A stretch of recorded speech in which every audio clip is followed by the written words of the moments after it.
The new town starts just up the hill and was built during the Age of Enlightenment. It was the vision of George Drummond, Lord Provost of the city, who organised a competition for its design. This was won by a young unknown architect, James Craig. His design was meant to be residential only, but the most famous high street in Scotland, Princes Street, was the eventual outcome.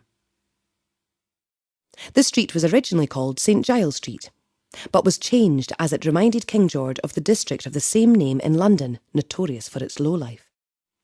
The south side of Princes Street remains as gardens, but only after a long legal battle that ended in the House of Lords.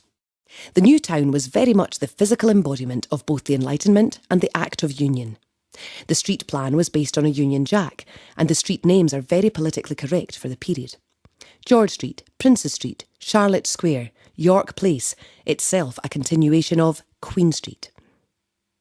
It was recently World City of Literature, as the city has been home at one time or another to most of Scotland's greatest and indeed best-selling writers, from Sir Walter Scott to J.K. Rowling. One such great, Robert Louis Stevenson, lived across from Queen Street Gardens, and the little ornamental lake in the gardens was the model for Treasure Island. He also based Dr. Jekyll and Mr. Hyde on the true story of Deacon Brodie, by day a respectable cabinet maker and town councillor, by night a thief, who was hanged on the 1st of October 1788 on the very gallows he designed and built himself.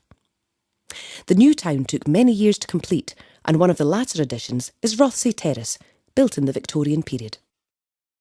The Georgian House is located in Charlotte Square, in what has often been described as the finest Georgian square in Europe, and from an original design by Adam, built after his death.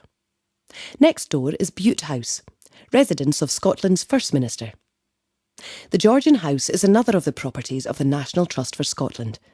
It recreates high society life in late 18th century Edinburgh, both above and below stairs. The National Trust for Scotland are a charity who rely on membership subscriptions to fund the essential work they undertake. Joining is simple, and information can be found at any of the NTS properties. Membership offers free entry to all NTS sites in both Scotland and those of the National Trust in England, Wales and Northern Ireland, as well as regular member magazines, an annual guide and free parking at Trust properties. You can also be secure in the knowledge that you are helping to ensure the future of such treasured and historical buildings, gardens, nature reserves and the thousands of acres of moorland and mountains owned and managed by the Trust.